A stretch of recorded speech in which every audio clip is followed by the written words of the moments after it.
Как мы слышим, пошло шипение, это засасывается воздух в опускной коллектор. Помогите решить проблему. Очень сильно завышено давление в опускном коллекторе, но подсосов найти не можем. Перепроверял на 2 разных СТО, но они ничего не нашли. Рад вас видеть, друзья. Именно так звучит одна из самых популярных формулировок в сообщениях, которые мне пишут в комментариях, на форуме, либо в платных вопросах. 10 из 10 человек убеждены, что высокое давление в опускном коллекторе – это следствие подсоса воздуха в тот самый впускной коллектор. И в этом видео я докажу и наглядно покажу 2 вещи. Первое. При высоком давлении в опускном коллекторе самое последнее, что нужно делать, это искать подсосы воздуха. И второе. Как при помощи простейшей компьютерной диагностики, даже не открывая капот, определить, что в системе есть подсос воздуха. Я буду наглядно устраивать подсосы на абсолютно исправном автомобиле и показывать, как это влияет на работу системы и в частности на давление в опускном коллекторе. Это будет и интересно, и понятно. Так почему же многие уверены, что при повышении давления в опускном коллекторе необходимо в первую очередь искать подсосы воздуха? Все объясняется довольно просто. Здесь включается банальная логика. Дело в том, что на холостом ходу у нас давление в опускном коллекторе составляет примерно около 30 килопаскаль. А атмосферное давление зависит, конечно, от региона, в котором вы проживаете, но в среднем оно составляет около 100 килопаскаль. Поэтому вокруг впускного коллектора у нас давление 100 килопаскаль, а внутри впускного коллектора 30 килопаскаль. То есть у нас в коллекторе зона пониженного давления, так называемое разрежение. Поэтому при любой негерметичности воздух, естественно, будет засасываться в опускной коллектор, так как там у нас давление ниже, чем снаружи впускного коллектора. И поэтому при его негерметичности поток воздуха устремится в опускной коллектор и тем самым поднимет там давление. Но на самом деле многие забывают, что в данной схеме еще присутствует и мотор. И мотор здесь играет основную роль. Двигатель работает на воздухе с небольшим добавлением массы топлива. То есть все процессы, которые у нас происходят в двигателе, все зависят от воздуха. Даже водитель имеет только одну возможность управлять двигателем. И управляет он именно подачей воздуха в двигатель. Больше он двигателем управлять никак не может. У него есть только одна педаль, педаль акселератора, которая воздействует на дроссельную заслонку в дроссельном узле, которая в свою очередь регулирует подачу воздуха в двигатель. И таким образом происходит управление оборотами и мощностью двигателя. И вот когда вы, нажимая на педаль газа, подаете больше воздуха в опускной коллектор на холостом ходу, то на вашем автомобиле не повышается давление в опускном коллекторе, а повышаются обороты коленчатого вала двигателя. То есть при доступе большего количества воздуха повышаются обороты мотора. Кстати, если вы также считали, что при открытии дроссельной заслонки на холостом ходу давление в опускном коллекторе возрастает, то это тоже является заблуждением. А почему, я наглядно покажу в следующем видео. Ну а сейчас пойдем дальше по нашей теме. Как мы поняли, при доступе большего количества воздуха во впуск у нас начинают повышаться обороты двигателя. И вот здесь в наше уравнение включается еще и блок управления двигателем. А его основная задача при работе мотора на холостом ходу поддерживать строго заданные обороты этого самого холостого хода. И как только появляется подсос, то незамедлительно начинают повышаться обороты холостого хода. И по датчику положения коленчатого вала блок управления двигателем увидит эти повышенные обороты и начнет применять меры по их снижению. Основных методов снижения и контроля оборотов у блока управления всего 2. Это регулятор холостого хода и угол опережения зажигания. Как это происходит? Для легкой небольшой корректировки оборотов холостого хода блок управления двигателем использует угол опережения зажигания. Чтобы снизить обороты, он немножко угол опережения зажигания занижает, а чтобы повысить, наоборот, завышает. Но когда подсос становится уже довольно серьезным, тогда блок управления двигателем начинает снижать шаги регулятора холостого хода. Простыми словами, он начинает закрывать канал регулятора холостого хода, тем самым перекрывая доступ воздуха через регулятор холостого хода, чтобы скомпенсировать все возможные подсосы. У этой регулировки довольно большой диапазон, поэтому при помощи шагов РХХ блок управления двигателем может скомпенсировать довольно серьезные подсосы.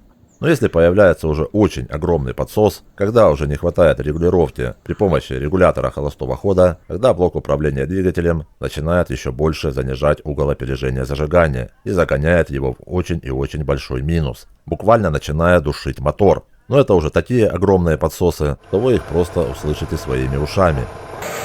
Как мы слышим, пошло шипение, это засасывается воздух в опускной коллектор. И нет необходимости использовать какое-то оборудование, либо дымогенераторы. Но сейчас я вам все наглядно покажу. На первом этапе я устрою небольшой подсос, затем большой подсос, и на третьем этапе уже просто огромный подсос воздуха. Итак, имеем автомобиль с полностью прогретым двигателем до рабочей температуры и давлением в опускном коллекторе примерно 31-32 килопаскаля. На данном автомобиле мы будем также обращать внимание на положение дроссельной заслонки, потому что это автомобиль Chevrolet Lachetti с двигателем 1.6, у которого установлен гибридный дроссельный узел. И на этой системе холостой ход регулируется при помощи дроссельной заслонки. А также будем смотреть на шаги регулятора холостого хода, которые в данный момент времени составляют примерно 35 шагов. Сейчас я сниму трубку с тонкого штуцера впускного коллектора и тем самым устрою небольшой подсос воздуха. Вот как мы видим, температура такая же самая, 83 градуса. Положение дроссельной заслонки у нас снизилось до 1,6%. Регулятор холостого хода прикрылся до 17-18 шагов, то есть практически в 2 раза. А давление в опускном коллекторе у нас осталось таким же. То есть в данный момент времени у нас присутствует подсос, который вполне можно найти дымогенератором, но это никак не повлияло на абсолютное давление в опускном коллекторе. Но идем дальше. Сейчас я сниму шланг с более толстого штуцера и тем самым устрою очень и очень большой подсос.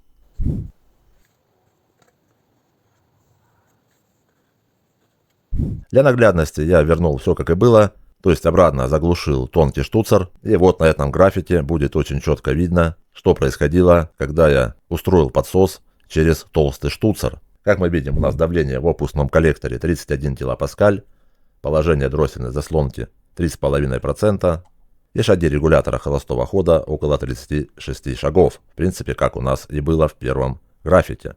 И вот здесь я снимаю шлангу, давление на короткое время немного повышается и затем снова приходит в то же самое значение. Те же самые 31-33 килопаскаля. То есть даже с таким большим подсосом давление в опускном коллекторе у нас остается неизменным. Есть небольшой скачок, когда мы устраивали этот самый подсос, но когда у вас уже этот подсос есть, то вот этого скачка у вас не будет. И что же у нас произошло?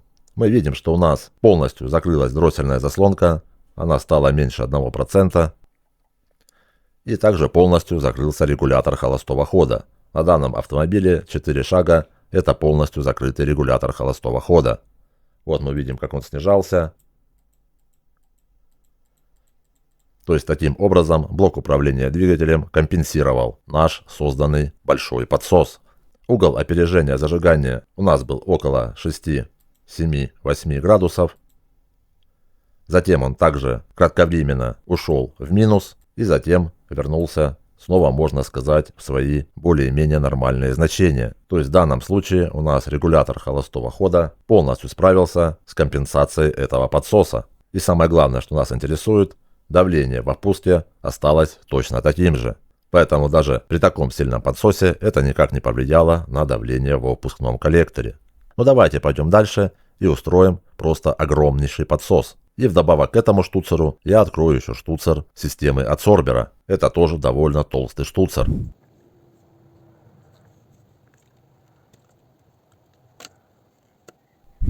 Вот здесь я открыл второй штуцер. Как мы видим, у нас положение дроссельной заслонки 0,8 и давление в опускном коллекторе 32.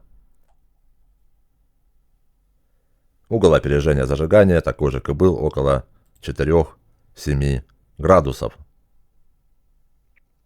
Вот здесь я устроил очень большой подсос. И как мы видим, на этом этапе у нас выросло давление в опускном коллекторе, значительно поднялись обороты холостого хода. Регулятор холостого хода остался неизменным, потому что ему уже некуда закрываться. Его диапазон регулировки уже исчерпан. И поэтому блок управления двигателем остается только занижать угол опережения зажигания. Что он, собственно, и сделал, загнав ОС в очень и очень большой минус. Порядка минус 7, минус 9 градусов. При таком угле опережения зажигания никакой двигатель нормально работать не будет. И поэтому в данных условиях Конечно же, возрастет давление в выпускном коллекторе, но не столько потому, что у нас поступает много неучтенного воздуха, а потому, что ему очень тяжело работать с таким заниженным углом опережения зажигания. То есть у нас значительно возросла нагрузка на мотор.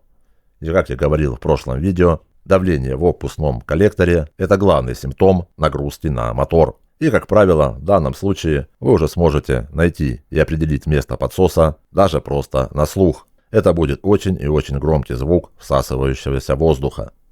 Ну и краткий вывод, друзья. Если на вашем автомобиле значительно завышено давление в выпускном коллекторе, а также шаги регулятора холостого хода не закрыты в ноль, тогда не тратьте время на поиски подсосов. Да и вообще, как вы поняли, чтобы подсосы воздуха привели к повышению давления во впуске, должна пройти целая цепочка событий в системе управления двигателем. Надеюсь, видео было вам полезным и, возможно, будет полезно вот это видео.